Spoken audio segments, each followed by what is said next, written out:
Trial passage शुरू होगा 3 second बाद। अच्छा, मेरा स्टेशन आ गया है, मैं चलता हूँ। ईश्वर ने चाहा तो फिर मुलाकात होगी। इतना कह वो अपना बैग उठा ट्रेन के डिब्बे के दरवाजे तक पहुँच गए। मैं अवाक हो उनका सीट से उठना और दरवाजे की ओर जाना देख रहा था। इतने समय का साथ और उनसे बातचीत का दौर अब अंतिम पड़ाव पर था।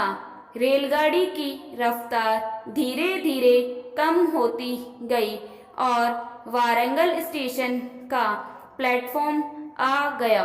ट्रेन के रुकते ही उन्होंने मुझे एक बार देखा और एक मधुर मुस्कान के साथ हाथ हिला कर उतर गए।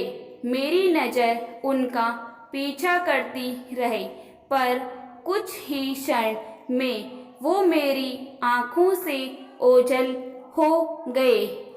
मेन पैसेज शुरू होगा 3 सेकंड बाद। रेलगाड़ी कुछ समय के पश्चात सीटी बजाने के बाद चलने लगी और फिर उसने गति पकड़ ली। मैं बीते हुए समय के भंवर से बाहर आया और अपने आसपास देखा। कुछ नहीं बदला था, बस वो नहीं थे जो पिछले 9-10 घंटे से मेरे साथ यात्रा कर रहे थे। अचानक मुझे उनके बैठे हुए स्थान से भीनी खुशबू का एक झोंका आता प्रतीत हुआ। मैंने आश्चर्य से एक स्लीपर क्लास रेलगाड़ी के डब्बे में फैली खाने की गंध, टॉयलेट से आती बदबू और सहयात्रियों के पसीने की बदबू की जगह एक भीनी महक से मेरा मन प्रसन्न हो गया। परंतु मेरे जहन में सवाल थे कि इस बदबू भरे वातावरण में यह भीनी भीनी खुशबू कैसे फैली। ये जानने के लिए आपको मेरे साथ 10 घंटे पहले के क्षणों में जाना होगा। मैं चेन्नई में कार्यरत था और मेरा पैतृक घर भोपाल में था। अचानक घर से पिताजी का फोन आया कि तुरंत घर चले आओ, कोई अत्यंत आवश्यक कार्य है। मैं आनन फानन में रेलवे स्टेशन पहुंचा और तत्काल रिजर्वेशन की कोशिश की, परंतु गर्मियों की छुट्टी होने के कारणवश एक भी सीट उपलब्ध नहीं थी। सामने प्लेटफॉर्म पर ग्रैंड ट्रंक एक्सप्रेस खड़ी थी और उसमें भी बैठने की जगह नहीं थी, परंतु मरता क्या नहीं करता, घर तो कैसे भी जाना था। बिना कुछ सोचे समझे सामने खड़े स्लीपर क्लास में डिब्बे में घुस गया। मैंने सोचा इतनी भीड़ में रेलवे टीटी कुछ नहीं कहेगा। डिब्बे के अंदर भी बुरा हाल था। जैसे तैसे जगह बनाने हेतु एक बर्थ पर घर जाना था, इसलिए स्लीपर क्लास में चढ़ गया, वरना मैं एसी से कम में यात्रा नहीं करता। वो मुस्कुराए और बोले, वाह, तो तेरे साथ एक वैज्ञानिक यात्रा कर रहे हैं। मेरा नाम जगमोहन राव है, मैं वारंगल जा रहा हूँ। उसी के पास एक गांव में मेरा घर है। मैं अक्सर शनिवार को घर जाता हूँ। इतना कह उन्होंने अपना बैग खोला और उसमें से एक डिब्बा निकाला। वो बोले, ये मेरे घर का खाना है, आप लेना पसंद करेंगे? मैंने संकोचवश मना कर दिया और अपने बैग से सैंडविच निकाल कर खाने लगा। जगमोहन राव, ये नाम कुछ सुना सुना और जाना पहचाना सा लग रहा था, परंतु इस समय याद नहीं आ रहा था। कुछ देर बाद सभी लोगों ने खाना खा लिया और जैसे तैसे सोने की कोशिश करने लगे।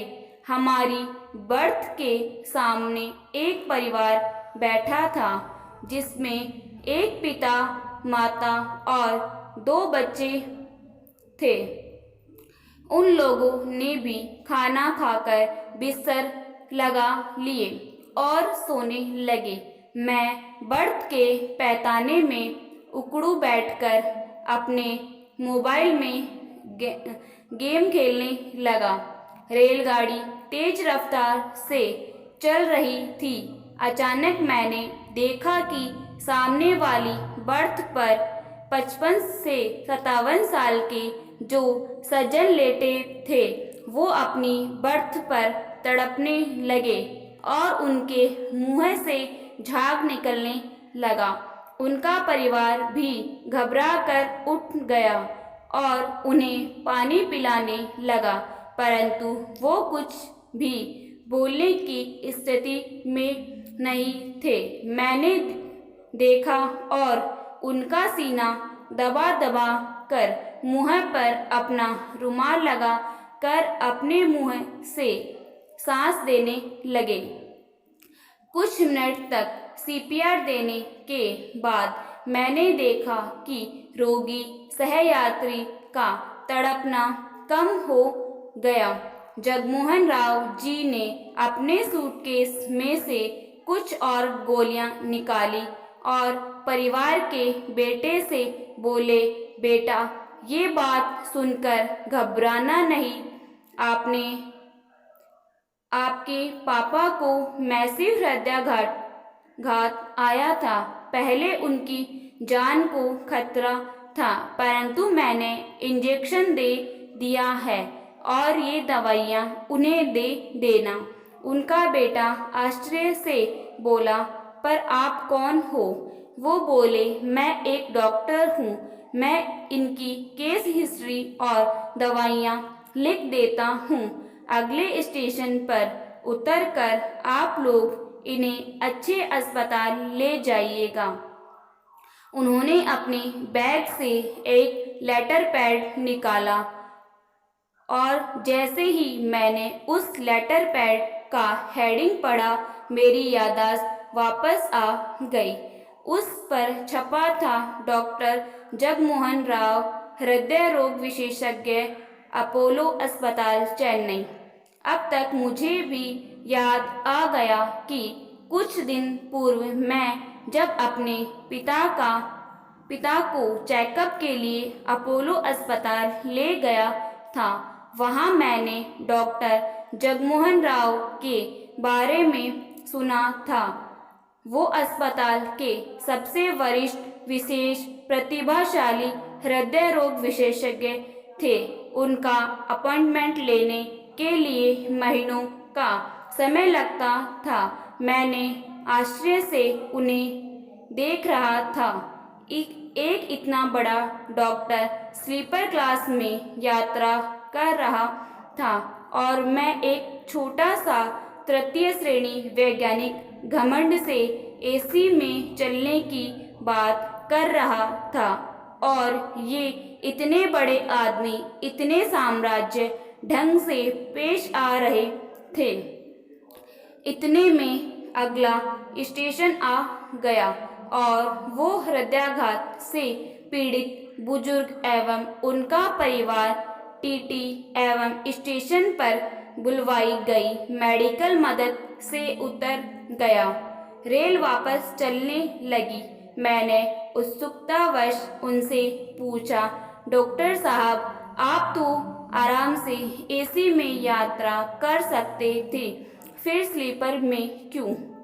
वो मुस्कुराए और बोले, मैं जब छोटा था और गांव में रहता था तब मैंने देखा था कि रेल में कोई डॉक्टर उपलब्ध नहीं होता, खासकर दूसरे दर्जे में। इसलिए मैं जब भी घर या कहीं जाता हूँ तो स्लीपर क्लास में ही सफ़र करता हूँ।